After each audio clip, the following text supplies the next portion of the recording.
Hello everyone, welcome back to my vlog. For today's video, pag-usapan po natin 3 mistakes sa halamang aglaw ni Ma na dapat mong iwasan kasi pwedeng magdulot ng grabeng kamalasan sa inyo.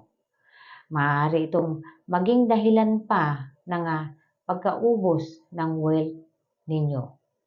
Maging ang mga illness energies ay maaari ding maidulot nito kapag hindi mo ito naiwasan.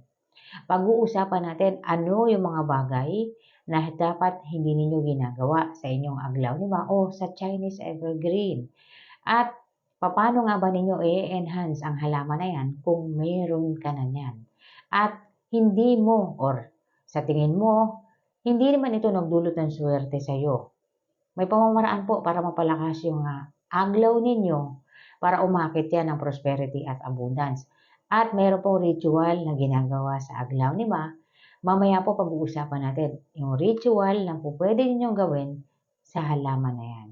At pakatandaan po ang aglaw ni Ma po ay hindi pwede sa may mga pusa kasi maaaring magdulot yan ng hindi maganda sa ating mga pusa. Kaya kung may aglaw kayo na nasa loob ng tahanan at may pusa kayo, lalo na yung mga maliliit na kittens, itaas nyo po yung aglaw nyo para hindi nila yan malapitan kasi maaaring magdulot yan sa kanila ng hindi maganda.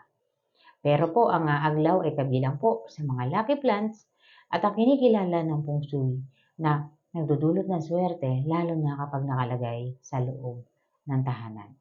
Kung mahilig ka sa ganito ang mga video, huwag kalimutang mag-like, mag-subscribe, at i-share mo na rin para malaman ng iba ang kanilang mga swerte sa buhay.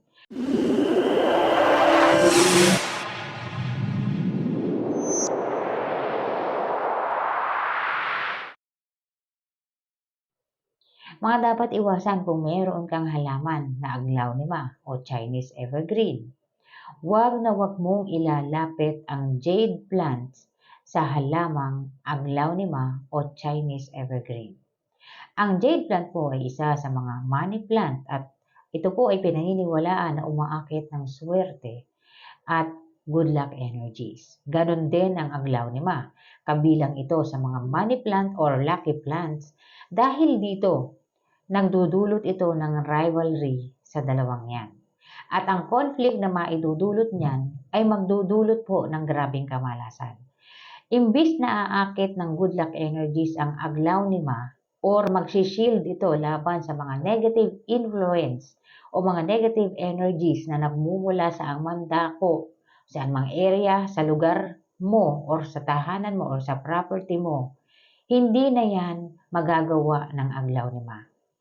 Magdudulot na yan ng grabing imbalance at doon iisa-isang lalabas ang lahat ng kamalasan.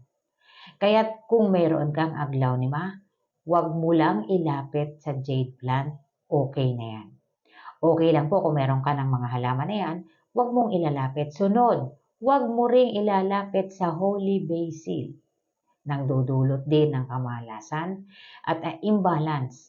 Ang mga money plant po ay may kani-kaniyang role sa tahanan natin. Hindi po pwede na ilapit ang mga halaman na makakapagpahina sa kanila. Huwag mo ring ilalapit ang aglaw ni Ma sa croton plant. Maaari ding magdulot ng imbalance at mauuwi ito sa kamalasan. Ang mga halaman po na nabanggit ay may kani-kaniyang good luck energies na dulot para sa atin.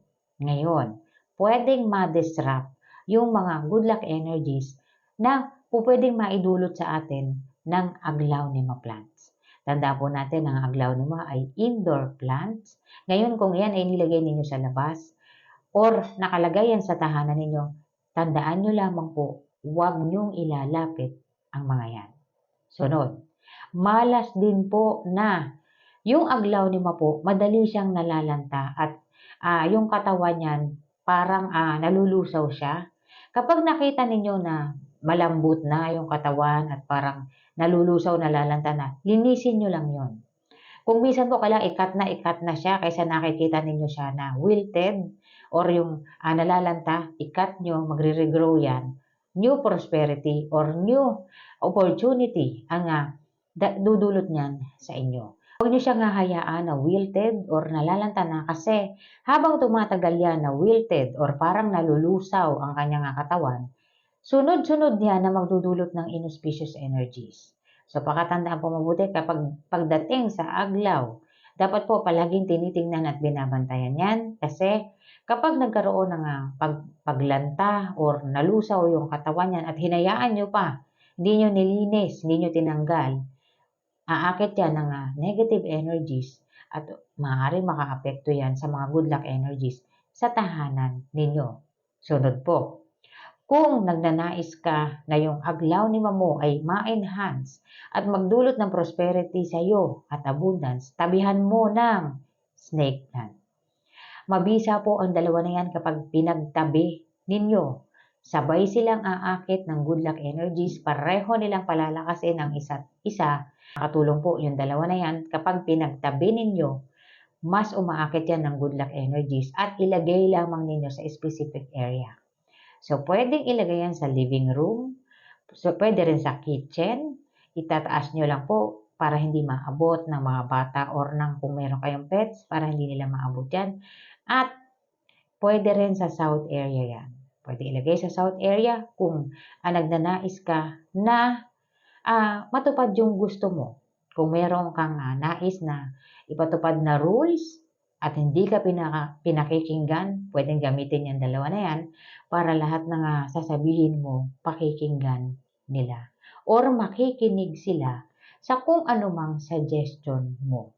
So karaniwan po sa mga nasa opisina or nagtatrabaho, hindi pinakikinggan ng kasamahan or ng boss, maglagay ka ng dalawa na yan sa south area. Makikita mo yung pagbabago niyan. Money ritual, gamit po ang aglaw ni Ma. Dito po, kinakailangan yung aglaw ni Ma na gagamitin ninyo. Piliin nyo malapad na malapad ang dahon at kung hindi pink, yung red ang gamitin ninyo. Kaya lang, ang paso na gagamitin ninyo dapat po red din. Kasi gagamitin natin ang aglaw ni Ma para sa manifestation. At kukuha ka ng papel, isulat mo kung ano man yung good luck na nais mong mangyari. Ano man yung wish mo, i-manifest mo, isulat mo sa dilaw na papel, maliit lang at itupi mo ng patriangle. Ibaon mo dyan sa paso ng aglaw ni Mamo at ilagay mo yan sa living room mo or sa area ng tahanan mo, pwede sa terrace, pwede sa labas, basta po shaded area. At hayaan mo na siya doon.